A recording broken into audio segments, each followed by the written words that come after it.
I would like to welcome you all this morning to the Great Hall in Queen's University. We are delighted that the Taoiseach has chosen our Policy Engagement Public Lecture Series as his first public engagement in Northern Ireland. The Taoiseach's election on the 14th of June this year was historic for many reasons. As the son of an Indian immigrant and the youngest person to ever hold the office, Varadkar represents the dawn of a new generation of political leaders in Ireland. A medical doctor and GP by profession, Dr. Varadkar has a wealth of experience in government, having previously held the portfolios of Minister for Transport, Tourism and Sport and Minister of Health and Social Protection. Queen's University has always enjoyed a strong relationship with the Irish Government, working closely with our colleagues in the Department of Foreign Affairs and Trade. Martin Fraser, who is a good friend of the University, is with us today. He is the current Secretary-General to the Irish Government and Secretary-General of the Department of the Taoiseach. Today is also significant as it is the last official event for Ruairí de Burca, the Joint Secretary of the British-Irish Secretariat. For the last 3 years, Ruairí has been the Irish Government representative in Belfast, and he is now moving to a new role in Dublin. I want to thank Ruairí for his excellent contribution during his tenure and his strong support for our work here at Queen's University.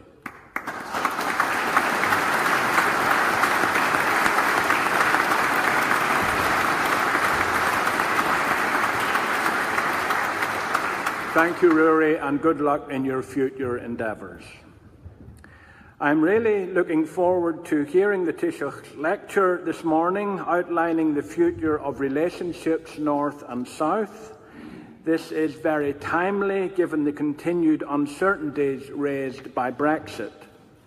Brexit is one of the biggest issues currently facing sectors, and Queen's is no different from many other sectors in this regard. There are numerous challenges and hopefully also some opportunities ahead.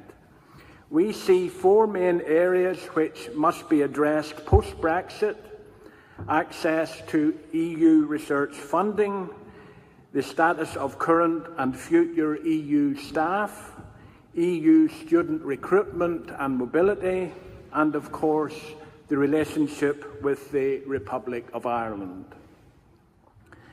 Excellence in research is a core mission of the University, and since 2011, Queen's University has secured over £56 million in EU research funding. It is essential that our businesses and universities continue to have access to EU funding opportunities, and that we can continue to attract world-leading talent to live and work in Northern Ireland. Currently, we are pleased to have some 764 EU staff members working in the university and some 1,010 EU students enrolled. These make an invaluable contribution to the university and to Northern Ireland society, and we are incredibly proud of their achievements. However, to retain our global international reputation and standing, it is vital that we have free movement. Mobility of staff and students is a key matter for the university post-Brexit. Another key priority for the university is securing a sustainable higher education funding model. In September, almost 37% of our school leavers will seek higher education outside Northern Ireland. This brain drain will have a detrimental impact in attracting investment, creating jobs, and developing a knowledge-based economy in our region. Today's students drive tomorrow's economic growth. Here at Queen's University, we have highlighted in our Brexit institutional paper the importance of prioritising continued strong relationships between the North and the South of Ireland. We will work closely with our colleagues in Trinity and UCD and other Irish universities moving forward, and, for example, through our Institute for Global Food Security, Queen's is leading one of the world's largest food safety projects across Europe and China, working with a coalition of partners, including the University College Dublin, UCD. Our Brexit experts here in Queen's, Professor David Finnemore and Dr. Cathy Hayward, are also working closely with policymakers, both North and South, to tackle all these pressing issues. As an institution, we are hopeful that we can make real progress through partnership and collaboration. We look forward to continuing to work with colleagues in the Republic of Ireland in reaching mutually beneficial goals. So without further delay, I will hand over to the Taoiseach to give his address. Thank you very much.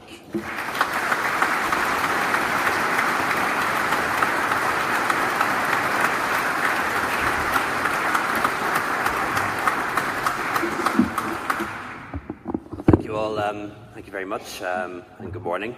Acting Vice-Chancellor, Pro-Vice-Chancellors, ladies and gentlemen.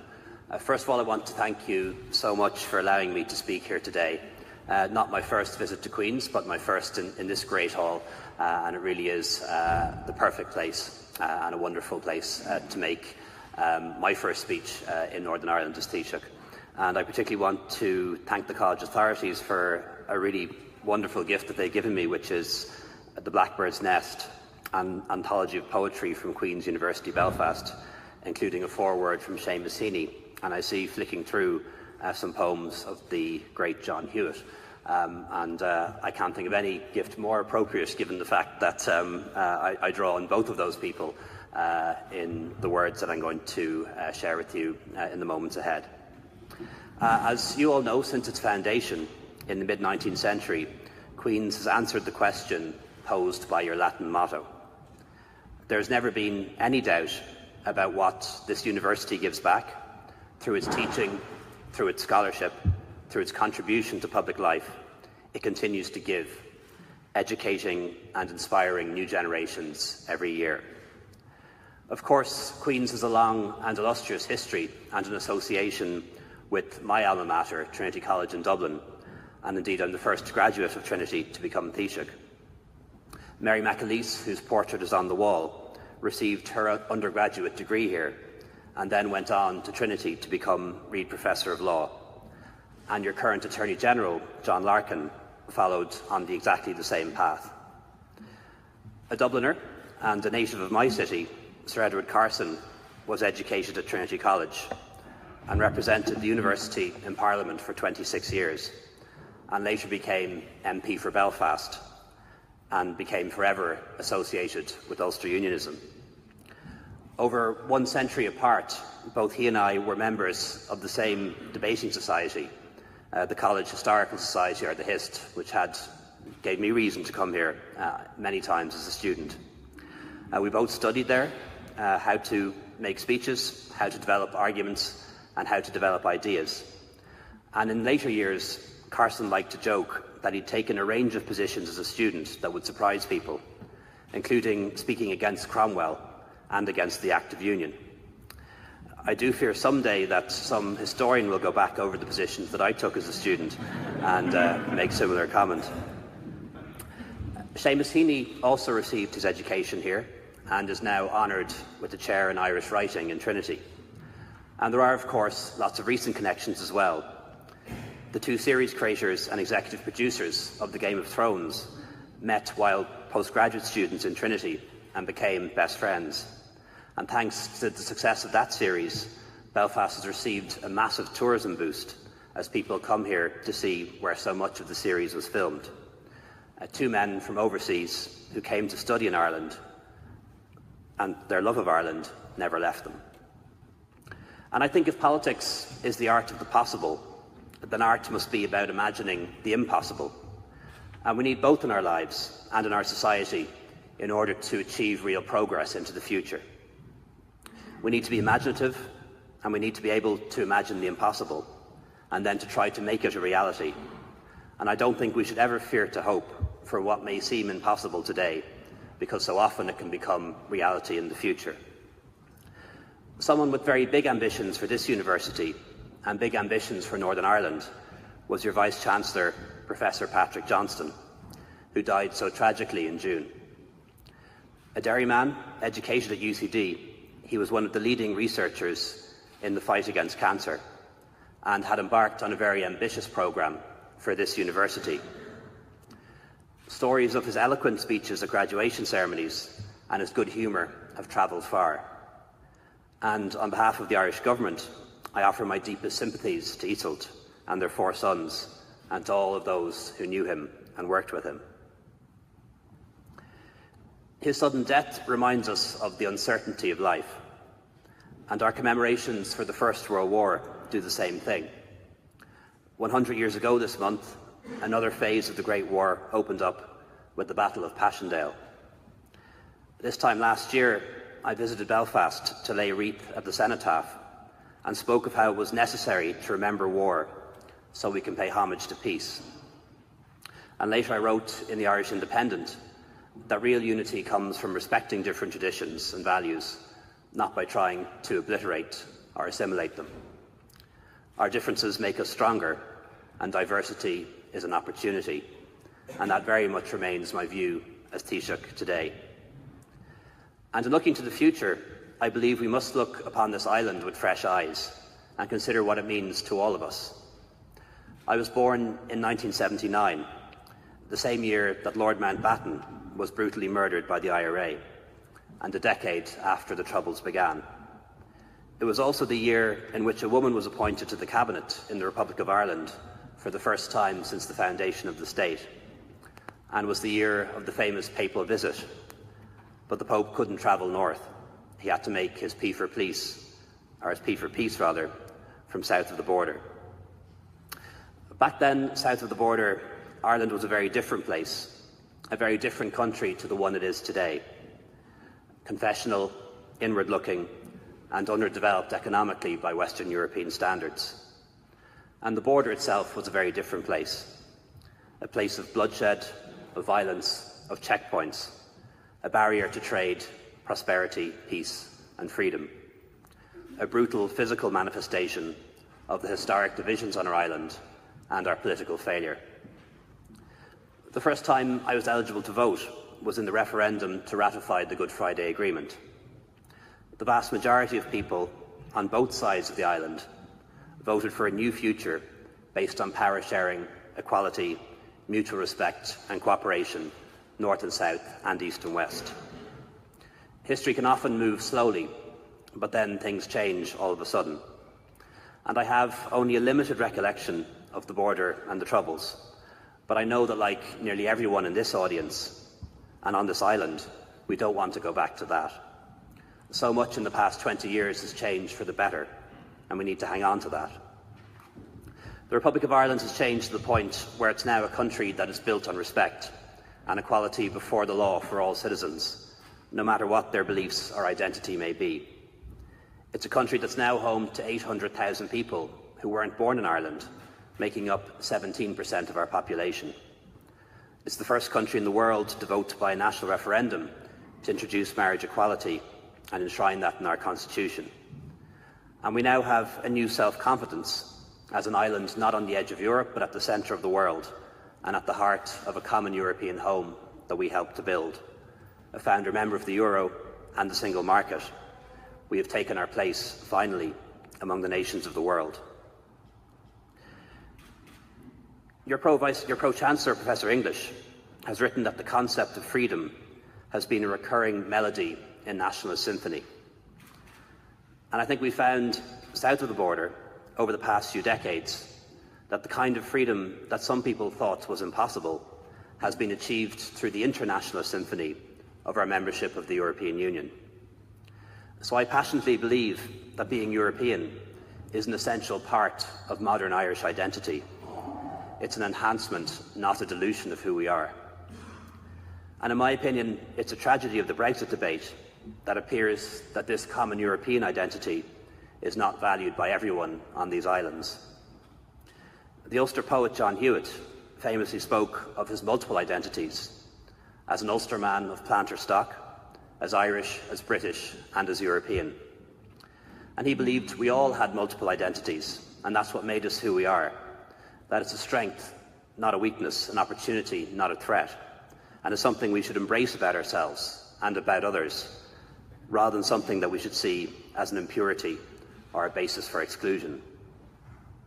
And I think that philosophy is at the very heart of the Good Friday Agreement, the right of the people of Northern Ireland to be British or Irish or both, and with it, of course, the right to be European. And after Brexit, those rights remain, making this part of Ireland and this part of the United Kingdom truly unique, and one that will need unique solutions if we are to preserve all that has been gained.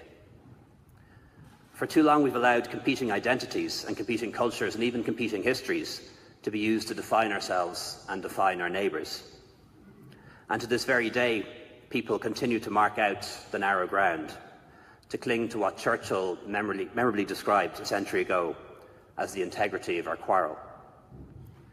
We should also remember that Churchill believed we needed to walk together in mutual comprehension. And in this spirit, only a few weeks ago, my forebears Taoiseach and Kenny stood side by side at the site of the Battle of Messines with the Duke of Cambridge, the leader of the DUP, and a former Sinn Féin mayor of this city, and with representatives of all strands of opinion on this island. And that moment of solemn contemplation and mutual respect proved how much things have changed for the better in the past 20 years.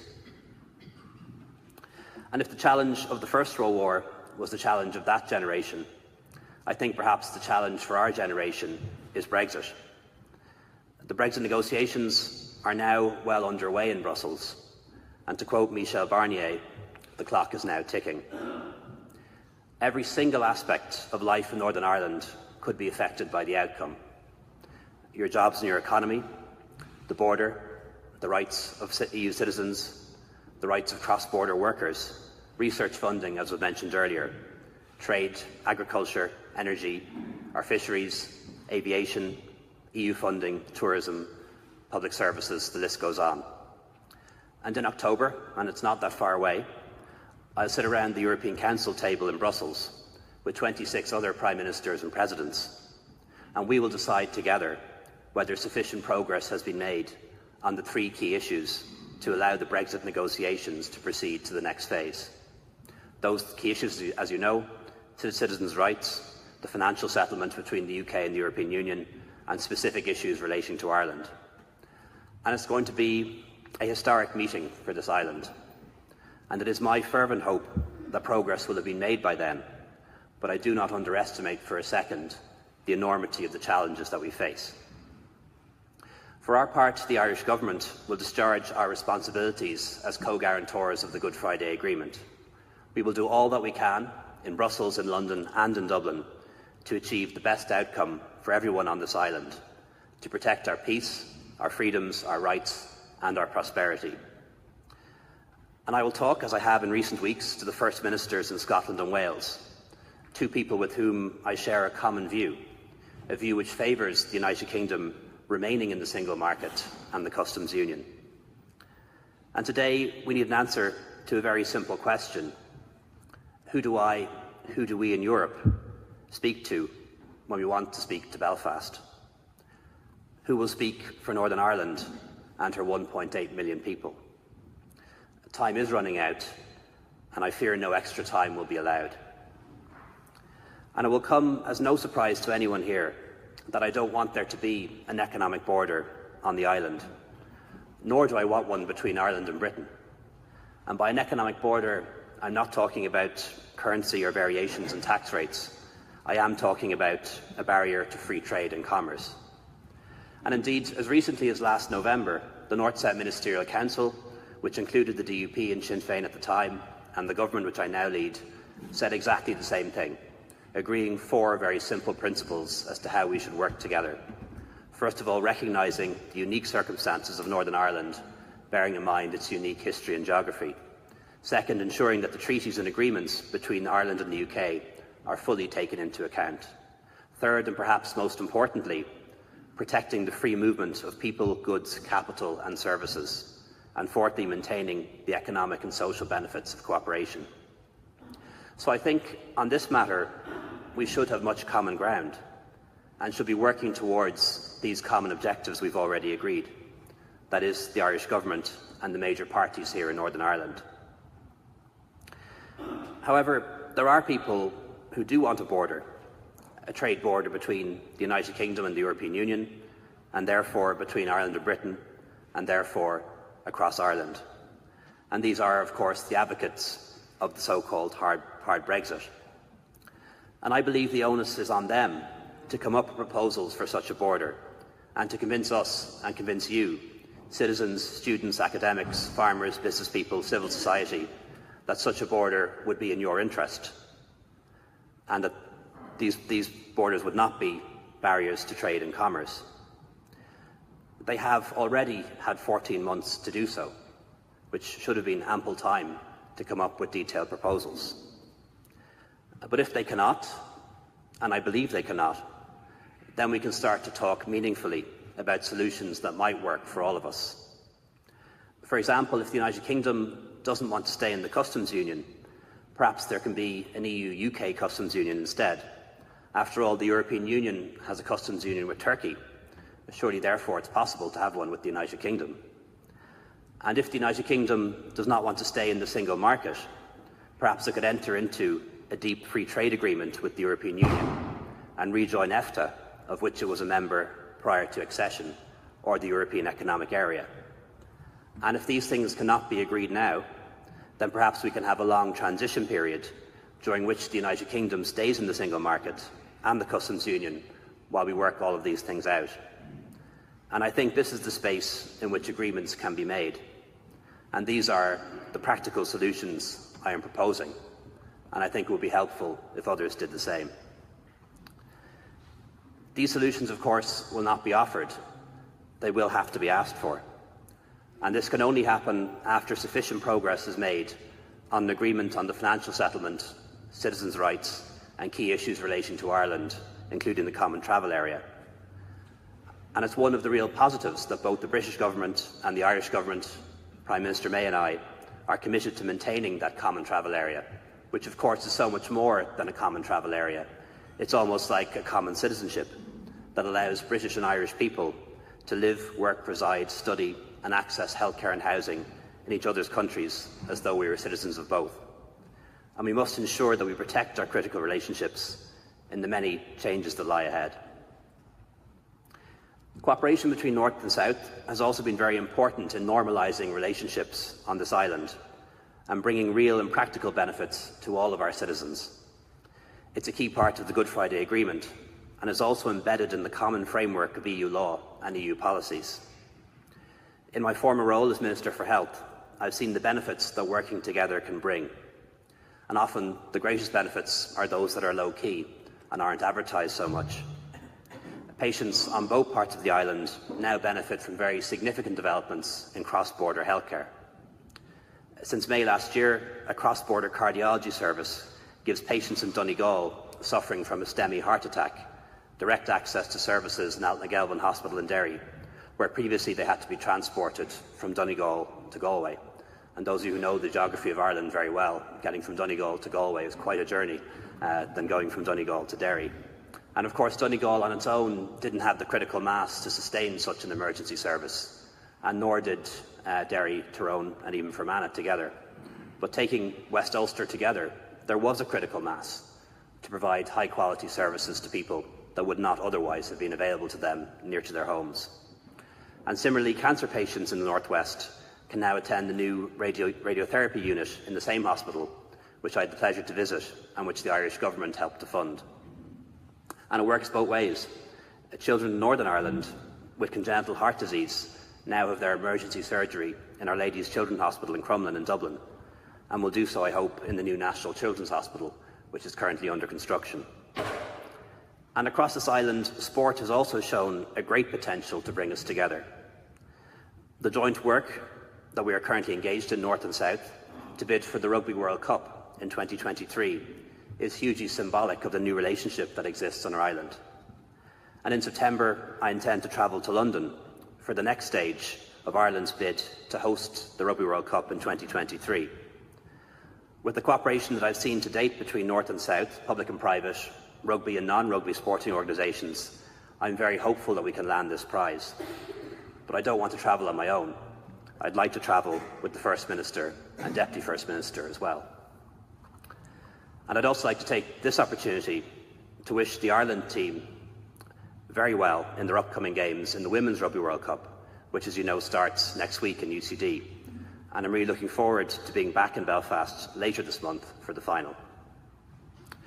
While the United Kingdom is leaving the European Union, the government that I lead is committed to remaining at the heart of Europe, preserving the hard-won peace on our island and protecting and growing our economy in the face of Brexit. And as part of this, we're making preparations. We're currently developing an ambitious 10-year capital plan, a new national development plan, which will be finalised and published by the end of this year. It'll outline significant investment in roads, public transport, energy, water, schools, higher education, hospitals and health facilities. And the capital plan will also include detailed funded plans to complete our national road network, including links between Dublin on the one hand and Derry, Londonderry and Donegal on the other.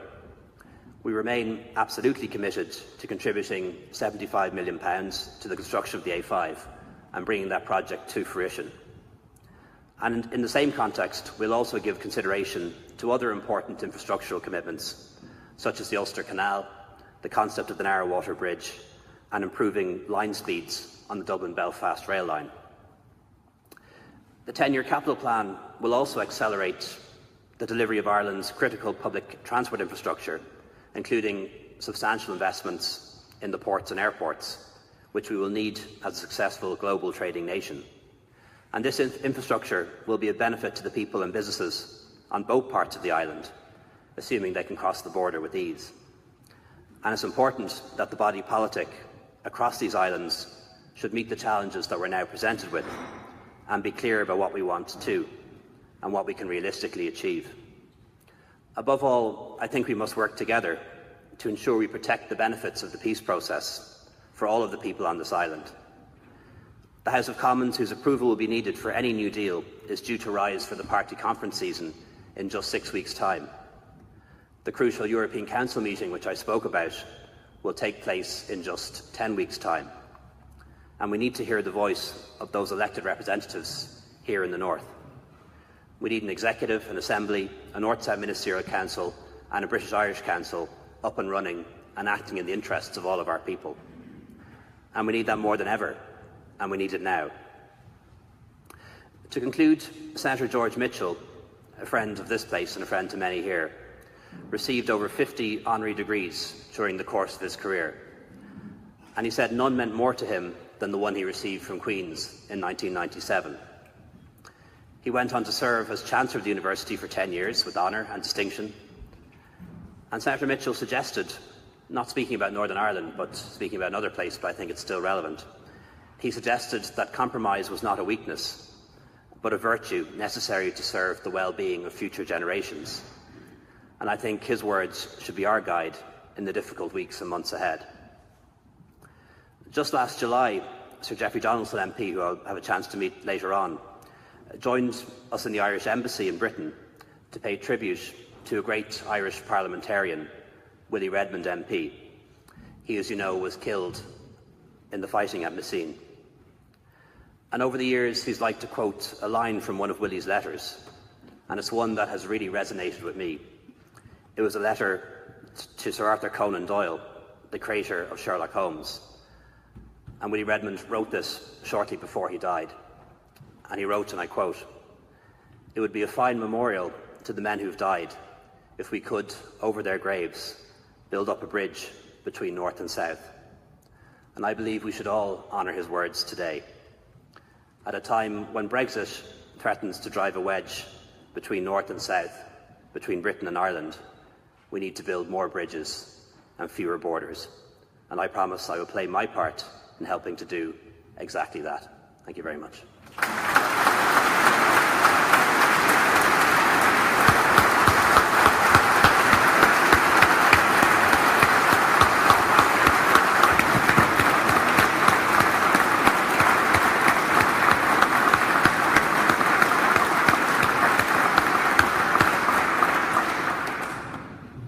Thank you very much indeed, Taoiseach. The Taoiseach has kindly said that he's prepared to take some questions now from the audience. There'll be a chance later in the day for the professional interrogators from the media to get a chance to meet with the Taoiseach. So this is a pleasure for me now to open up the question session to the audience. There are microphones that will be able to come round to you. If you do want to introduce yourself before your question by saying who you are, then you're very welcome to do so. And it's a pleasure now to open up for the first question, which is very close to you, Taoiseach, right behind you. Thank you. Thank you, Professor English. Taoiseach, on the topic of North-South relations, we know that students from the Republic of Ireland study here and vice versa. Students have a very proud history of advocating for social justice issues, as seen in the marriage equality referendum on May 22, 2015, something you are a strong advocate for north and south of the border, and we thank you for your solidarity at Belfast Pride tomorrow. Recently, you announced your intention to run various referenda over the next 18 months, beginning in June or July. The referendum on the 8th Amendment is especially pertinent for students north and south of the border. As we all know, a high percentage of students travel or work abroad over the summer. Do you agree with us that in order to fully engage students, this referendum should be held outside of the summer months? Thanks very much. It's a good question. I haven't been asked that one yet. It is. We have a process that we've agreed involving a citizens' assembly and involving a Oireachtas Party parliamentary committee. But what we're planning for is a referendum, probably May or June of next year. It's not as straightforward as just having a referendum. We have to have wording, legislation, a referendum commission and a campaign. So if we don't have it before the summer, then it'll probably not happen until the latter part of the year. So we haven't set a date yet. We have had referendums in June before. I think the Good Friday Agreement was a June referendum, if I remember correctly. So was the Fiscal Treaty, and we've had elections in June as well. But I definitely take the point and get the message that younger people would like to have the referendum happen at a time when they're in the country so that they can fully participate. So we will absolutely take that into account in setting a date. I should say one important thing that I think is really important for students is the ability to continue to be involved in student exchanges. And one of the best things that the European Union has ever done is Erasmus, allowing people to study in other universities around the world.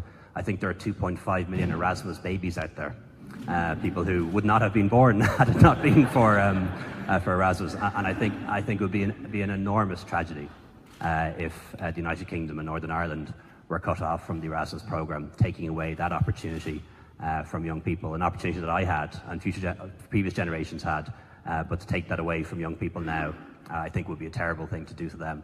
And we do need to bear in mind that that's one of the things that could be lost.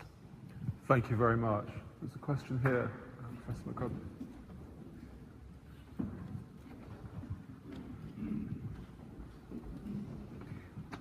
Taoiseach, you're very welcome to Belfast. Thank you very much indeed for coming today and for speaking so eloquently. The question I have really relates to the sufficient progress issue that you mentioned, and in particular whether you can understand the concern that any agreement that's likely to emerge either on the Irish issue or indeed more broadly with the British government will be effective. There's been some recent controversy here over whether, for example, aspects of the Good Friday Agreement have been enforceable. The question then is really how best to make any agreements with the United Kingdom enforceable, not just internationally, but effective domestically, north and south. Because I think the experience in the recent past has shown there may be a gap in that respect.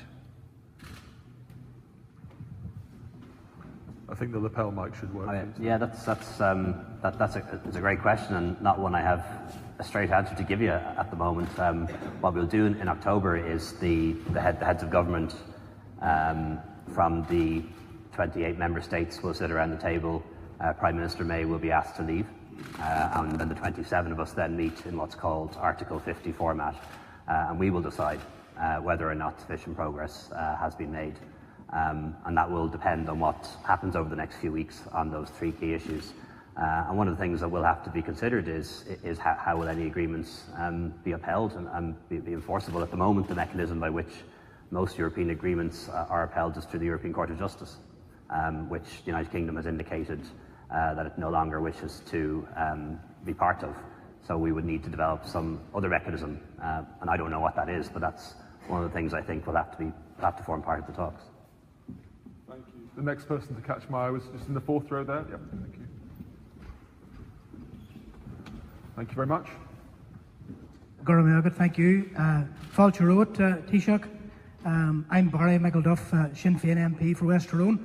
I was delighted that you mentioned the A5 in your statement, in your lecture, and just to seek, a recommitment to the A5 as an essential project infrastructure-wise for the wider development of the North West. So I wanted to keep the A5 on the agenda because rail infrastructure was removed from us in the 1960s, and it's our only chance road to opportunity in the North West.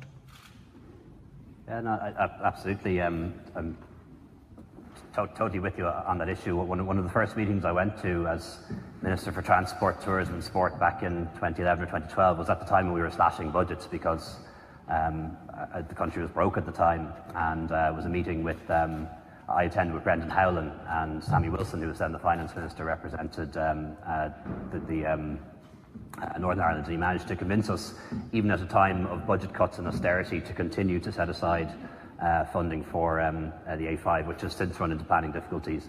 But I'm absolutely determined that we get that road built. It's not just important for Tyrone, it's very important for Donegal and for Letterkenny, because Donegal, for all the reasons historically, has been cut off and as a result of that not had the opportunity to share in the prosperity that has been experienced in the eastern part of the country. And I'm determined that we should get that project up and running and done as quickly as possible. Thank you very much. Next question. There's one at the back there, at the left. Thank you. Thanks very much. Hello, Taoiseach. I'm Michelle Sherlow from Food and I, and it was very encouraging to hear you speak this morning. Just wondered what you'd have to say to our agri-food industry, who, as you probably know, in processing food on this island, stuff at the minute goes across the border maybe 4 or 5 times.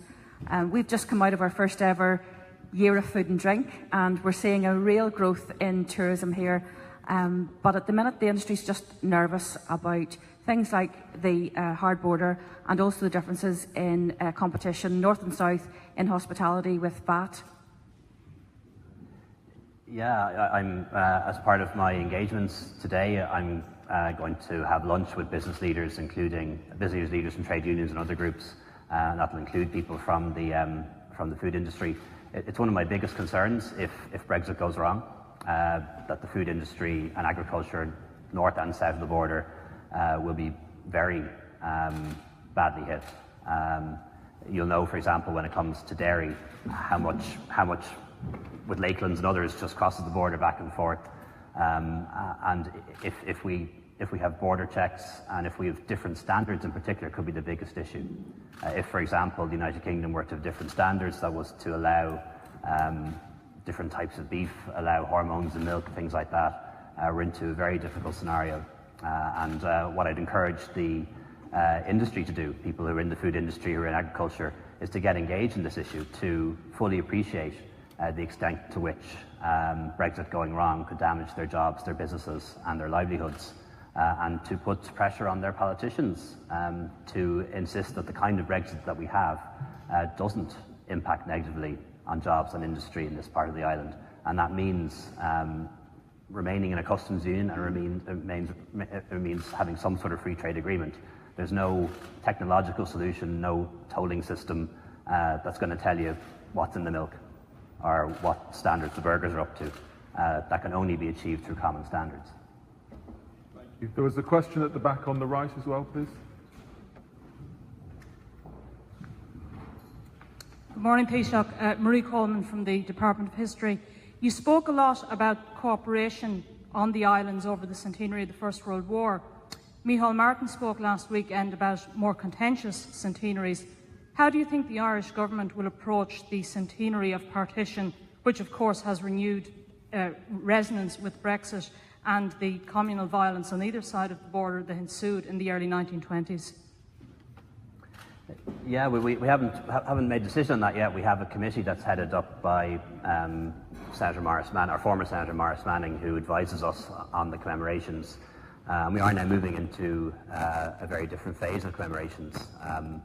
Ones that will be very difficult, for example, the War of Independence, and that will mean recalling some atrocities that occurred, the terrible way Protestant people were treated in some parts of Cork, for example, and in other places. It'll involve recalling the Civil War and some of the atrocities that were committed there as well, including my forebears, members of my party, deciding to execute people without trial.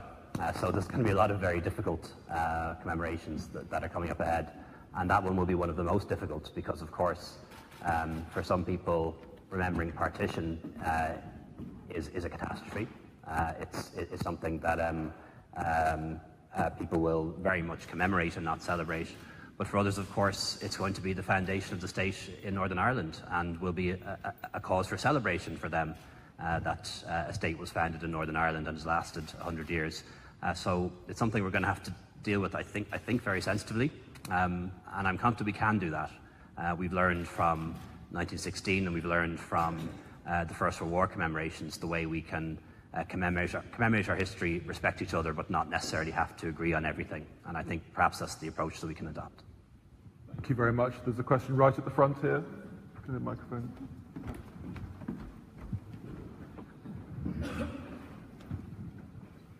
Good morning, Taoiseach. My name is Anne McGregor from Northern Ireland Chamber of Commerce and Industry. Twice in your speech you referenced the fact that we don't have an executive, once around the Rugby World Cup and the second around Brexit. How hopeful are you of an agreement by October, which is the latest deadline we've been told?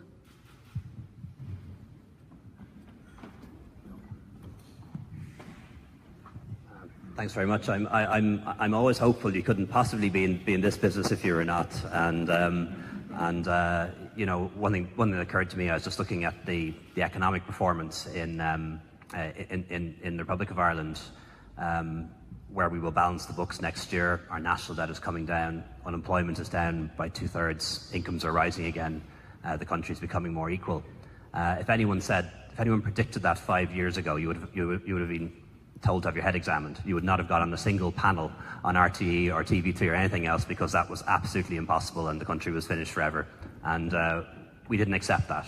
We hoped for the future and we worked towards the best outcome. And I am a hopeful person by nature, and I do hope that the executive can be put back together, that the Assembly can meet. And I think it is really important, because bear in mind, when it comes to Brexit, there won't be any Northern Ireland political parties involved in negotiations on Brexit. The negotiations happen between sovereign governments, but the Northern Ireland Executive can influence the outcome. They can influence the position that I take to the North-South Ministerial Council, and of course they've influence in Westminster too. And as I mentioned, we have common ground already on where we'd like to go. We articulated that last November. It's in the joint letter signed by Martin McGuinness and Arlene Foster. So I think we actually have a lot of common ground on this. And it's never been more important, I believe, that we have an executive up and running so that we can get the best outcome for everyone. Thank you. The next question's here on the third row on the left, please.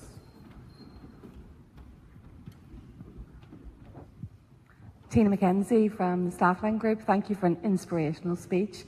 It's great to hear some leadership around this time, especially in context to Northern Ireland. I know you're hopeful about getting the executive up and running, I think, as we all are, but business people always make backup plans. So whilst our politicians are a small group of people in Northern Ireland, there are many other groups that have vested interest. We have 4,000 people employed across this island, and we invested from the north to the south. It's very important for us that we can continue to grow our business for the benefit of all of the island and all of the people. So surely there would be a benefit for you now to get some groups together, be it the business community, community groups, other leadership within the civil service, to form a backup plan. So when they say, who can we call in Belfast? Well, there are plenty of people here, Taoiseach, who want to make this work. I certainly give this some thought, and I very much identify with your sentiments that there are so many people in Northern Ireland who aren't involved in politics but care so much about what happens here and want to be included and want to be involved. And it's one of the reasons why I'm having the lunch that I'm having today with civil society and different groups. But no civil society group, no business group, no trade union group is a substitute for an elected government, and that's the difference. The people voted. There have been any number of elections and referenda in Northern Ireland in recent times, and the people have voted for their representatives. And I would really encourage them to come together and allow the executive to be formed. I'll be meeting all the major parties later today, and it is a strand one issue. It's not for me or for the Prime Minister to impose solutions on Northern Ireland, but it is for the parties to come together and form an executive, and we will do everything we can to support that. I know that we can keep the questions going for a very long time, but I'm also aware that the Taoiseach's schedule is a very tight one. Leo, you can tell from the range and energy of questions how much people have really appreciated engaging with you this morning. It's a wonderful opportunity to hear you speak and to engage with you. We've had a wonderful session, eloquent, compelling, powerful talk, an excellent fielding of questions. We hope that we'll have you many times back to Queen's in the future, but now I know that everyone will want to join me in warmly appreciating Leo Varadkar.